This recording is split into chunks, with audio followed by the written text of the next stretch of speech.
Every morning, before he left for work, one man checked under his own car, not for a flat tire, for a bomb. He kept a loaded gun in his house. He taught his wife how to use it. He wasn't a spy. He wasn't a cop. He was an accountant. And the man he was afraid of wasn't a criminal the world feared. He was one of the most trusted names on Wall Street. A man millions of people, including retirees and charities, had willingly handed their life savings to. For 9 years, this accountant tried to warn everyone. And for 9 years, almost no one listened. By the time they finally did, $65 billion was already gone. His name was Harry Markopolos, not a detective, not a regulator, just a numbers guy. Harry Markopolos. Harry Markopolos. With Harry Markopolos. Harry Markopolos. A portfolio manager at a small trading firm in Boston. The kind of job where nobody knows your name, where you clock in, do the math, and go home. His boss gave him a simple task: figure out how a rival firm was getting such incredible returns, so they could copy it. That rival was run by a man named Bernie Madoff.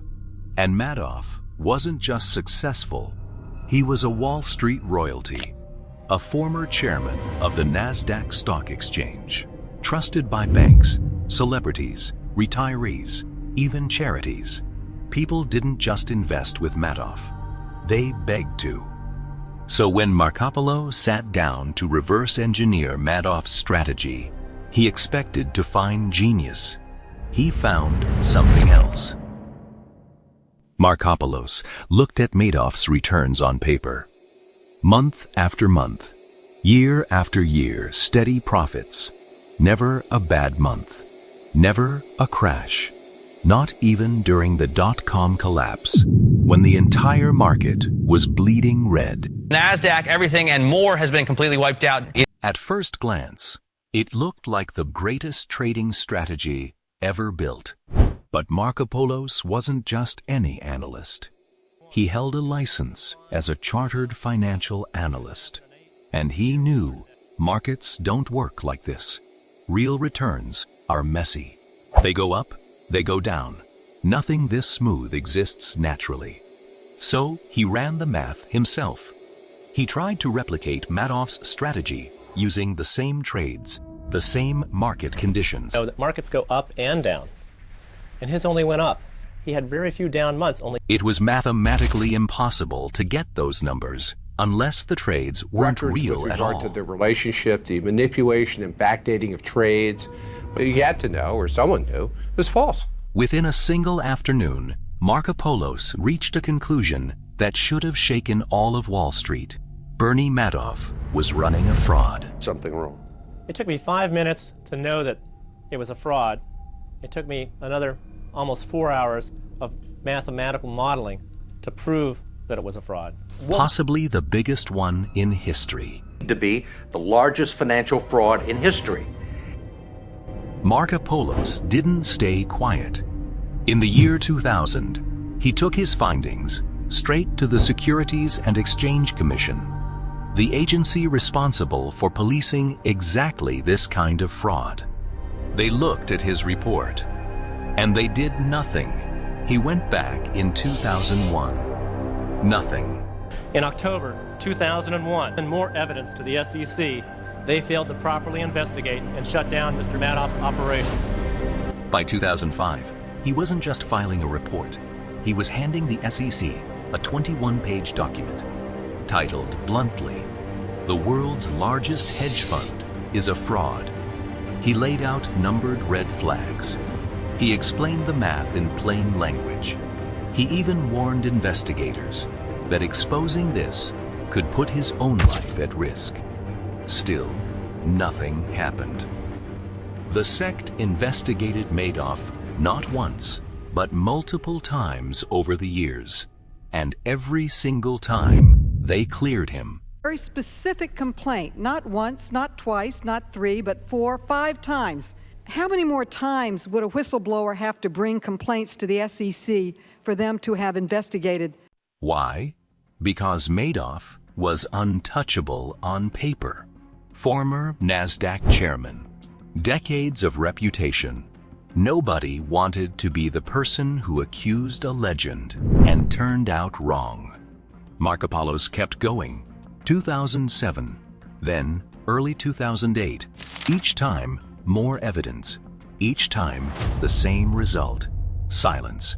By now, this wasn't just a case for him anymore. He was carrying it home. He started checking under his car for explosives before starting the engine. He kept a loaded gun nearby. He genuinely believed powerful people wanted him gone, and no one in a position to stop this seemed to care. Then, in 2008, the financial crisis hit. Markets crashed everywhere. We're red everywhere, essentially, down by 4-5%. We're down over 16%. Dow at the same time has fallen about 18%. The stock market is now down 21%. Because we're now down 43%. And panicked investors needing cash started pulling their money out of funds across Wall Street, including Madoff's. That's when the truth came out. The money wasn't there. It was never really invested at all. Madoff had been running a Ponzi scheme for years, paying old investors with new investors' money, exactly as Markopoulos had warned. On December 10th, 2008, Madoff confessed to his own sons that the entire business was, in his words, one big lie. They reported him. He was arrested the very next day. Fixture on Wall Street, Bernie Madoff, 70 years old, arrested by the FBI. $65 billion gone. Thousands of investors, pension funds, and charities wiped out overnight. At bankers for ruining retired teachers who thought they were set for life. You know, everything you worked so hard for has been taken away from you. Families who trusted a name everyone told them to trust. Some lost everything he said, they my had. father, my mother, my aunts, uncles, we have lost everything. I have lost everything, and you've lost everything. Markopoulos, the man nobody listened to for 9 years, was finally vindicated. He testified before Congress about exactly how the SEC failed to act despite years of direct warnings. Being repeatedly ignored over an 8.5-year period. He later wrote a book about the entire ordeal.